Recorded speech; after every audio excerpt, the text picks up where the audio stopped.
몇 년 전 우리 목사님과 사모님 몇 부부들이 여행을 간 적이 있었습니다. 상하이를 통해서 어디 갔는지 기억이 안 나는데 어디 갔다가 다시 이제 돌아오기 위해서 상하이로 왔습니다. 하룻밤을 머무는 중에 이제 안내자가 가짜 명품 가게가 있다고 소개를 했습니다. 그러니까 사모님들이 눈이 번쩍 떠가지고 귀가 번쩍 떠가지고 가자고 그랬습니다. 사모님들이 막 갔다가 오는데 뭐 전부 다는 아니고 몇몇 사모님들이 이 가방도 뭐 몇 개 이렇게 한 개씩 이제 사가지고 왔습니다. 그리고 좋다고 야단 났습니다. 사모님들 뭐 어려우니까 진짜는 생각도 못하고 그 중국의 유명한 가짜 한 개씩 사오는 것을 봤습니다. 언제부터인가 이 명품 바람이 막 불기 시작했습니다. 백화점 명품 코너에는요 아주 인기가 좋고 장사가 잘 된답니다. 주 고객층이 30대 여성이라는데 어떤 사람은 너무 무리하게 카드를 이용해가지고 아주 카드 빚에 몰려가지고 자살하는 사람도 생기기도 했죠. 그리고 어떤 여인은 인터넷 동거 사이트에 남자들을 유인해가지고 강도질하는 사람도 있고요. 또 꽃뱀으로 전락해가지고 아주 우스운 이야기들이 많습니다. 어쨌든 명품 바람은 그렇게 쉽게 사그러들 것 같지는 않습니다. 그런데 명품은요 비싼 게 흠이지 질이 좋고 디자인도 좋은 세계에서 최고로 인정받은 제품들입니다. 그런데 우리 그리스도인들은 명품을 부러워하는 인생이 되지 말고 명품 인생을 사는 저와 여러분 되시기를 주님의 이름으로 축복합니다. 세상 사람들은 옷으로, 가방으로, 신발로, 액세서리로, 뭐 귀걸이, 시장에서 사람들에게 막 인정받으려고 가짜 명품을 사려고 합니다. 그런데 우리 성도들은 말씀을 기준으로 가지고 당당하고 멋있고 매력 있는 삶을 살아서 전능하신 주님으로부터 인정받는 진짜 명품 그리스도 인생을 살아가는 저와 여러분 되시길 바랍니다. 세계적인 명품들은요 하나같이 최고가 되고자 하는 목표가 있습니다. 어떠한 목표를 가지고 어떤 기준을 가지느냐에 따라서 달라지게 되죠. 명품 인생을 살고자 하는 목표와 기준을 가지고 있는 사람은 명품 인생을 살 수가 있습니다. 우리 교회는 명품 교회가 되었습니다. 목표가 분명히 있기 때문에 그렇습니다. 그런데 이제 이 명품을 지켜가기도 어렵다는 사실을 기억해야 합니다. 시간이 지나고 세월이 흐르고 세상이 변해도 명품은 변하지 않는다고 합니다. 환경에 따라서 뭐 변한다면 명품이 아니죠. 변하는 세상에 변하지 않는 명품 기준을 우리는 하나님의 말씀으로부터 발견할 수 있어야 합니다. 오늘 본문에 명품 인생을 산 사람들을 볼 수가 있습니다. 빌라델비아 교회는 소아시아 7교회 중에서 가장 믿을 수 있는 교회고 영원히 천국에서 기둥으로 남을 만한 품질을 인정받은 보증받은 그런 교회였던 것을 볼 수가 있습니다. 이 빌라델비아 교회는 7교회 가운데 역사가 가장 짧은 교회입니다. 그리고 외행상으로 화려한 교회도 아니었습니다. 당시 유명한 사람이 교회를 세운 것도 아닌 것 같고 또 그 당시 유명한 인사들이 출석하는 교회도 아닌 것 같습니다. 그렇다고 많은 사람들이 출석하는 큰 교회도 아닙니다. 사도들이 사역하는 그 당시에 그 도시의 인구가 한 1,000명 정도, 1,000명 정도 되었답니다. 그러니까 자그마한 도시고 자그마한 교회였다는 것을 짐작할 수가 있습니다. 그런데 그 당시 교회 가운데 주님이 믿을 수 있는 교회가 바로 빌라델비아 교회였습니다. 영원한 천국에서 기둥으로 남을 만한 그런 교회였습니다. 지상에 있는 교회 가운데 주님의 뜻에 가장 합당한 교회, 주님의 마음에 가장 맞는 교회였던 것입니다. 주님의 심장 속에 있었던 가장 좋은 교회가 바로 빌라델비아 교회였습니다. 그리고 이 빌라델비아 지역은요, 교통의 요지였다고 합니다. 4대 버가모 트로이를 거쳐서 로마로 가는 관문이 바로 빌라델비아라는 것입니다. 그런데 그 지방은 지진이 많이 일어나는 곳이었다고 합니다. 그리고 이 빌라델비아 기념교회가 6세기에 건축되었는데, 그 요한교회로 이제 세워졌는데, 황폐된 채로 지금 3개의 기둥만 남아 있습니다. 사진을 보시면 입구입니다. 입구에 소개가 있고, 이제 기둥이 남아 있는데, 여러분 기둥이 얼마나 큰고 보십시오. 아주 인상적인데, 빌라델비아 교회에 칭찬하는 그 주님의 모습이 아주 극인상적입니다. 네가 적은 능력을 가지고도 내 말을 지키며 내 이름을 배반치 아니했다, 이렇게 칭찬합니다. 12절에 보면 이기는 자는 내 하나님 성전의 기둥이 되게 하리라 그랬습니다. 그래서 빌라델비아 기념교회의 유적의 특징은 기둥입니다. 기둥이 큰데 커도 상식을 초월한 크기입니다. 지진 때문만은 아닌 것 같습니다. 내 하나님 성전에 기둥이 되겠다고 하는 각오가 스며 있는 건축물인 것을 알 수가 있습니다.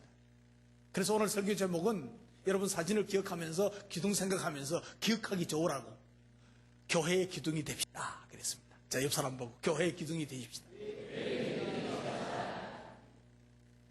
자, 오늘 본문에서 기둥이 되게 한다는 말씀은 하늘나라에서나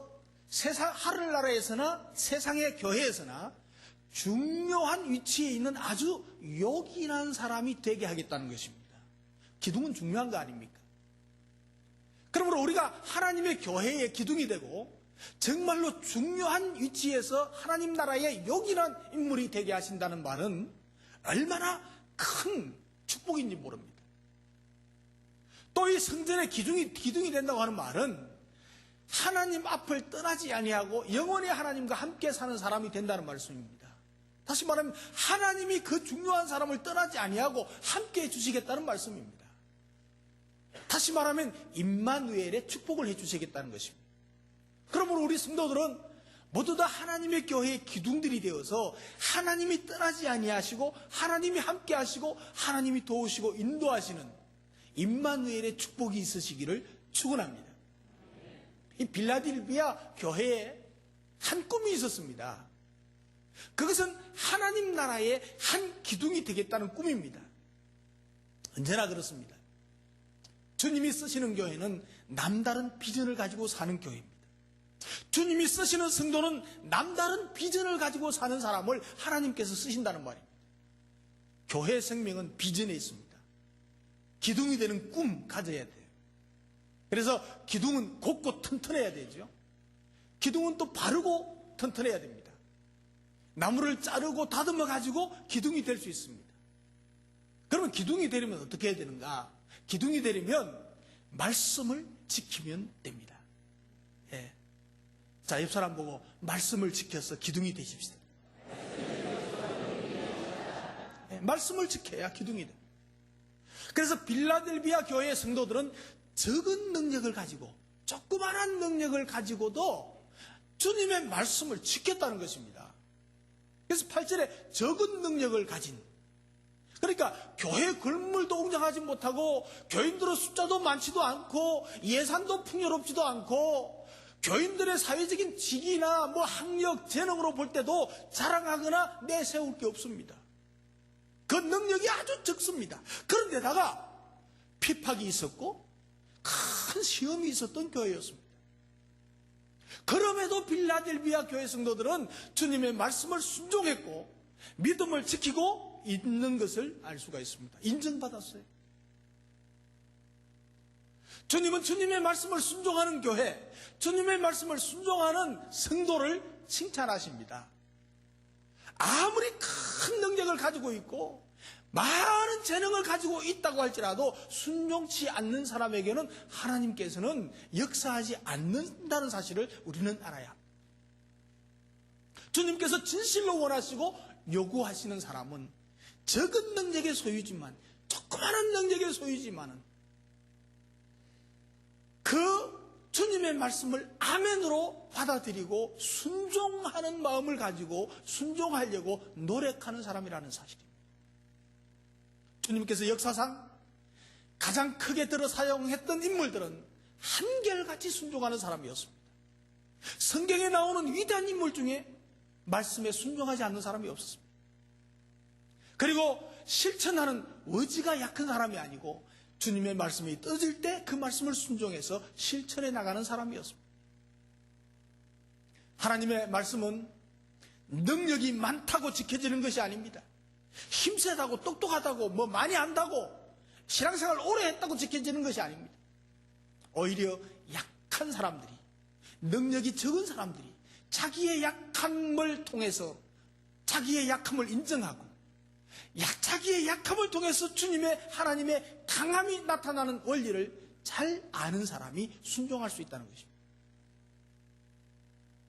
적은 능력을 가졌다고 핑계 대거나 뭐 한탄하지 말고 최선을 다해서 어쨌든지 말씀에 순종하고자 하는 자가 되시길 바랍니다. 이런 성도를, 이런 교회를 칭찬하십니다. 이런 성도가 큰 일을 할 수가 있는 것입니다. 우리가 맡은 직분에 끝까지 충실해야 될 것입니다. 작은 것이라도 섬김의 직분을 받았으면 끝까지 충성해야지. 왜 게으름 피우고 있습니까? 왜 예배를 소홀하게 할 필요가 있습니까? 주님께서는 8절에 내 말을 지켰다 이렇게 말씀합니다. 칭찬했습니다. 10절에는 네가 나의 인내의 말씀을 지켰다고 칭찬합니다. 이것을 통해서 우리가 할 수 있는 것은 말씀대로 순종하는 사람이 주님께 인정받는 사람이다. 주님께 교회의 기둥같이 세움을 입을 수 있는 사람이다 하는 것을 볼 수가 있습니다. 비록 사람들 눈에는 어리석게 보이고 우둔하게 보인다고 할지라도 세상에서 적응을 잘하지 못하는 부적응 능력자라고 할지라도 순종하는 사람이 주님께 인정받고 순종하는 사람이 주님께 명품 인생을 살 수 있다는 것입니다. 주님께서 진실로 원하시는 사람은 능력이 많은 사람이 아닙니다. 주님께서는 이미 능력이 충만하게 있습니다. 전능하십니다. 능력이 출중한 사람을 찾는 것이 아니고 비록 능력이 작을지라도 주님 앞에 순종하면서 주님의 능력 의지하고 주님의 능력 받아 살기를 원하는 말씀에 순종하는 자를 주님께서 원하신다는 사실입니다. 그런 사람을 명품 그리스도인으로 만들어 주신다는 말씀입니다. 세상에서 명품은요, 재질과 디자인이 일반 제품과는 다릅니다. 구별이 됩니다. 만약 명품이 말이죠, 일반 제품과 별 차이가 없다면 그 가짜는 별거 아닙니다. 아무도 비싼 돈 주고 사지 않을 것입니다. 사람들이 비싼 돈 주고 명품 사는 이유는 일반 제품과 다르기 때문입니다. 마찬가지 원리입니다. 그리스도인들도 다르게 살아야 명품이 될 수 있습니다. 일반 성도와 다르게 살아야 우리 큰빛 성도가 명품 그리스도인이 될 수 있다는 말입니다.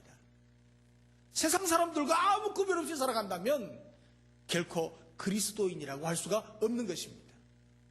우리가 세상 사람들과 다르게 살아갈 때, 아니 다른 교인들과 다르게 살아갈 때 주님께로부터 명품 그리스도인으로 인정받게 될 것입니다. 그러므로 세상의 원리를 따라 살지 말고 하나님 나라의 원리를 따라 사는 저와 여러분들이 되시기를 바랍니다. 주님의 말씀에 순종함으로 주님께 명품 인생으로 인정받는 사람들이 되었으면, 또 교회가 되었으면 좋겠습니다. 그리고 그들은 주님을 배반하지 않았다고 말씀합니다. 본문이 기록될 당시에 소아시아는요, 로마의 식민 통치를 받고 있었습니다. 황제 숭배를 내세워가지고 기독교를 엄청나게 박해했습니다. 사람이나 우상에게 절하지 않잖아요. 황제 숭배를 내세워서 이 핍박이 계속되는데 장장 300년 동안 핍박이 계속되었습니다. 그러니까 3대, 4대가 계속된 거죠. 5대까지 있고 또 되겠구만요. 그런데 박해가 계속되자 박해가 두려워서 다른 종교와 타협하는 사람도 생기고, 교회를 등진 채 주님을 떠나는 사람도 생기고, 또 아예 타락해서 세상으로 나가는 사람도 생깁니다. 그럴 수밖에 없습니다. 그런데 그러한 상황 가운데서도 빌라델비아 교회 성도들은 어떤 힘이나 재산이나 권력이나 이 명예 같은 것을 소유하지 않고 적은 능력 상태에서도 주님을 배반하지 않았다고 하는 것입니다. 여러분, 이 빌라델비아 교회가 직면했던 도전은 외부적인 바퀴만 아니었습니다. 자체 안에서 일어나는 이단의 도전이 있었습니다. 이것은 9절에서 말하는데요, 사단의 회, 곧 자칭 유대인이라고 하는 사람들에게 대해서 이야기하고 있죠. 다시 말해 이들은 유대인인 것을 내세워가지고 은근히 교회를 파괴하는 사단의 역사였습니다. 교회 안에서 일어났던 사단, 이단. 그래서 교회 안에서 구체적으로 어떤 일이 벌어졌는가는 자세히 알 수가 없습니다. 그러나 교회의 질서를 어지럽히고 교회 성장을 가로막고 성도들을 넘어뜨리기 위해서 온갖 수단과 방법을 다 동원했던 것 같습니다. 이처럼 바깥으로부터의 핍박과 내적으로부터의 그 혼란, 그런데도 불구하고 주님을 배반하지 않았던 교회가 바로 빌라델비아 교회라는 거죠. 그래서 어떤 경우에도 그들은 믿음이 변하지 않았어요. 여러분, 세상에서 명품과 일반 제품과 다른 점이 많이 있지만 그 중에 빼놓을 수 없는 것은 변하지 않는다는 것, 자기만의 색깔과 이미지가 있다는 것입니다. 빌라델비아 교회가 그랬어요. 오늘 우리 큰빛교회만의 색깔과 이미지 그리고 질, 이것을 지켜나갈 수 있는 저와 여러분 되시길 바랍니다. 교회의 기둥은 말씀을 지킬 뿐만 아니고 어떠한 경우에서든지 배반하지 아니하고 진리를 지켜나갈 수 있을 때 교회의 기둥이 될 수 있다고 하는 사실입니다. 저와 여러분들이 모두가 교회의 기둥이 되어서 든든하게 받쳐줘서 하나님 나라를 건설하는 기둥이 되시기를 주님의 이름으로 축복합니다. 그리고 교회의 기둥이 되려면 어떻게 해야 되느냐? 열린 문을 통해서 섬겨야 됩니다. 옆 사람 보고 열린 문을 통해서 잘 섬기십시다. 자, 빌라델비아 교회는 주님으로부터 내가 네 앞에 열린 문을 두었다, 너희 닫을 사람이 없을 것이다, 이렇게 말씀하고 있습니다. 여기에서 말하는 열린 문은 천국 문을 말합니다. 그런데 전도의 문을 가리키기도 하고 사역의 문을 가리키기도 합니다. 우리 죄인들에게 있어서 가장 귀하고 가장 보배로운 문은 백악관 문도 아니고 청와대 문도 아니고 우리들의 집 문도 아니고 뭡니까? 우리들에게 가장 귀하고 보배로운 문은 하늘 문이고 천국 문인 줄로 믿습니다. 그리고 전도와 사역의 문입니다. 예수님께서 천국의 문 열쇠를 사도 베드로에게 주었다고 마태복음 말하고 있죠. 내가 천국의 열쇠를 너에게 주노니 그랬어요. 예수님께서 돌에 맞아 죽는 스테반에게도 천국으로 들어가는 열린 문을 주었습니다. 보라, 하늘이 열리고 인자가 하나님 우편에 서신 것을 보노라 그랬어요. 하늘이 열렸어요. 그래서 여기 열린 문은 천국 문도 가리키지만 전도의 문, 사역의 문을 가리키기도 한다는 사실이죠. 주님께서 사도 베드로와 사도들에게 전도의 문과 사역의 문을 활짝 열어놓았다고 성경은 말하고 있어요. 그래서 사도 바울은 교회들에게 편지를 보내면서 하나님께서 자기를 위해서 전도의 문을 열어주시기를 기도하라고 이렇게 부탁을 하고 있습니다. 또한 우리를 위해서 기도하되 하나님이 전도할 문을 우리에게 열어주사 그리스도의 비밀을 말하게 하시기를 구하라, 기도해라, 이렇게 말합니다. 그리고 주님께서 자기를 위해서 믿음의 문과 전도의 문을 여실 것을 안디옥 교회에 보고를 합니다. 바나바와 바울이 안디옥에 이르러 교회를 모아 하나님이 함께 행하신 모든 일과 이방인들에게 믿음의 문을 여신 것을 고하니라. 이방인들에게 믿음의 문을 여신 것, 복음의 문을 여신 것을 고했다고 그랬습니다. 오늘날 우리에게는 모든 종류의 열린 문을 다 주셨습니다. 여러분, 우리 한국 사람들은, 한국 그리스도인들은요 얼마나 큰 축복을 받았는지 몰라요. 마음껏 신앙생활 할 수 있는 믿음의 열린 문을 주셨어요. 여러분, 이건 많지 않습니다. 세계 200 몇십 개 국가 중에서 몇 개 안 됩니다, 여러분. 우리처럼 자유롭게 신앙생활을 할 수 있고 마음껏 기도할 수 있고 마음껏 전도할 수 있는 나라가 몇 나라 안 됩니다. 마음껏 공부할 수 있는 학문의 문을 열려 있습니다. 마음껏 성경 공부하고 삶 공부도 할 수 있는 문도 열어두셨습니다. 마음껏 사역할 수 있는 사역의 팀 문도 열려 있습니다. 마음껏 베풀 수 있는 선교와 봉사의 열린 문을 두셨습니다. 여러분, 우리들에게는 문이 활짝 열려 있습니다. 하나님께서 우리들 앞에 열린 문을 두신다는 약속의 말씀보다 우리를 더 신나고 기쁘게 하는 것이 없는 것입니다. 하나님께서 우리 앞에 주님을 위해서 일할 수 있는 문을 열어두시다가 우리의 삶이 마감되는 순간, 천국으로 올라가는 순간 천국 문도 열어주신다고 말씀하고 있습니다. 여러분, 그저 감사하고 감사한 것뿐 아닙니까? 황송한 일 아닙니까, 이거? 우리에게 열린 문을 주시고 영혼 구원과 섬김의 축복을 기회를 주셨는데 능력이 없다고 부족하다고만 하고 있을 겁니까? 어째 시간이 없다고만 하고 바쁘다고만 할 수 있겠습니까? 주님의 일을 그렇게 구걸해야 하고 뭐 그렇게 또 외면해도 되는 겁니까? 여러분, 문이 닫히기 전에 적은 능력을 가졌다고 핑계하거나 나태하지 말고 세상 일에만 정신없이 몰두하지 말고 불신자를 향한 전도의 기회를 놓치지 말아야 할 것입니다. 지금 문이 열려 있다는 것은 기회입니다. 문이 닫힐 수 있다는 것입니다. 지금 열려진 기회를 잃지 말고 우리가 이 섬김의 사역을 감당해야 될 것입니다. 여러분, 개인적으로 또 열려 있을 수 있지만 우리의 재정 환경이 좋지 않아서 직장이 끊겨져서 뭐 어떻게 할 수가 없어 못할 수도 있고 병들어서 못할 수도 있고 하나님이 빨리 불러가서 못할 수도 있습니다. 개인적으로.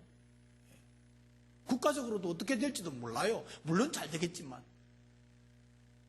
그러니까 전도할 기회가 항상 있는 것이 아니기 때문입니다. 주님의 말씀에 최선을 다해서 섬기는 자들이 되어서 주님께서 약속하신 대로 섬기는 자가 되어서 주님의 몸된 교회에 기둥과 같이 쓰임받는 일꾼들이 되시기를 주님의 이름으로 축복합니다. 이웃을 사랑하는 교회, 하나님을 사랑하는 교회, 모든 성도들이 각자 자기 자신의 사역을 가지고 목회 사역을 감당하고 이웃을 섬기고 하나님 나라를 위해서 그 하나님 나라를 세워가는 교회가 진짜 교회입니다. 이 시대의 기둥과 같은 교회입니다. 신구약 성경을 통해서 우리에게 위대한 명령을 주셨습니다. 영혼 구원에서 제자 삼으라. 주님께서 우리에게 한없는 축복을 주셨습니다. 복의 근원이 되라는 말씀입니다. 이웃을 섬겨서 그들을 주께로 인도해서 번성하는 축복, 복의 근원이 되고, 또한 울산 큰빛교회를 통해서 한국 교회를 일으키고 울산을 정복하고 세계 경영을 책임질 교회의 비전을 이루어 가자는 것입니다. 이 사역을, 이 사명을 오늘 우리들에게 주셨고 우리들을 통해서 교회의 기둥으로 쓰기를 주님께서 원하시고 계신다는 사실을 믿으시기 바랍니다. 레나 마리아에 대해서 이야기 들으셨죠? 전에 우리 영상도 한번 본 기억이 나는데 스웨덴에서 태어난 사람입니다. 1968년생인데요. 아주 중증 장애인으로 태어났습니다. 두 팔이 없습니다. 왼쪽 다리는 오른쪽 다리보다 절반밖에 되지 않습니다. 그리고 오른쪽 다리도 온전하지 않습니다. 짧습니다. 사람들은 그 아이가 태어날 때 특수 보호소에 맡길 것을 건면했습니다. 그러나 부모는 하나님이 주신 선물이다. 우리는 이 아이를 정상 아이로 키울 것이다. 그랬습니다. 그리고 정상 아이로 양육을 했습니다. 그런데요, 오른발로 설거지도 하고 운전도 하고 오른발을 내밀어 가지고 악수도 하고, 오른발을 내밀어 악수를 청하니까 얼마나 재미있어요. 수영도 하고 십자수도 하고 피아노 연주도 하고 성가대 지휘도 하고 오른발만으로 보통 사람이 할 수 없는 것까지 다 했습니다. 88 올림픽 때요, 서울 올림픽 때, 장애인 올림픽 때 4개의 금메달 땄다는 거 아닙니까? 스톡홀름 음악대학에 입학해서 현대음악을 전공해가지고 가스펠 싱어가 되었어요. 연주가인 그 크랑빌이라고 하는 사람하고 결혼해가지고 정상인하고 결혼해가지고 현재 행복하게 살고 있답니다. 여러분 보십시오. 좌절할 수 없는 상황 속에서 그 누구도 할 수 없는 밝고 명랑하고 그리고 위트와 유머로 자중을 리드하기도 한답니다. 그녀가 어떻게 이렇게 살 수 있을까요? 중요한 것이 있습니다. 이 여인은 자신이 갖지 못한 것에 초점을 맞춘 것이 아닙니다. 아직도 남아있는 것, 아직도 자기가 할 수 있는 것에 초점을 맞추었습니다. 그렇게 살았습니다. 사라진 것, 없는 것, 팔 없는 것, 뭐 한쪽 발이 없는 것, 이런 것에 관심을 두지 않고 초점을 두지 않고 현재 남아있는 것에 초점을 두고 현재 남아있는 그것으로 최선을 다해서 연습하고 노력하고 힘썼습니다. 그녀에게는 적은 능력밖에 없었습니다. 여러분은 그녀에 비하면 엄청난 능력을 가진 사람들입니다. 그 자그마한 한쪽 발 그것밖에 없었지만 하나님이 인정하시는 명품 인생을 살고 있습니다. 사랑하는 성도 여러분, 전능하신 하나님을 믿는 믿음으로 주님께 인정받는 교회의 기둥이 될 수 있길 바랍니다. 우리에게 작은 능력이 있지만 그 작은 능력 가지고도 최선을 다한다면 얼마든지 레나 마리아보다도 훨씬 위대한 일들을 할 수 있다는 사실입니다. 빌라델비아 교회처럼 적은 능력밖에 없다고 할지라도 말씀에 잘 순종하고 어떠한 상황 속에서도 주님을 배반하지 말길 바랍니다. 그리고 문이 열렸을 때 작은 능력을 가지고 최대한 효과적인 영혼 구원 사명을 감당하고 섬기는 일에 헌신하는 저와 여러분 되시길 바랍니다. 그래서 교회의 이 마지막 때의 기둥으로 쓰임받는 저와 여러분 되시기를 주님의 이름으로 축복합니다.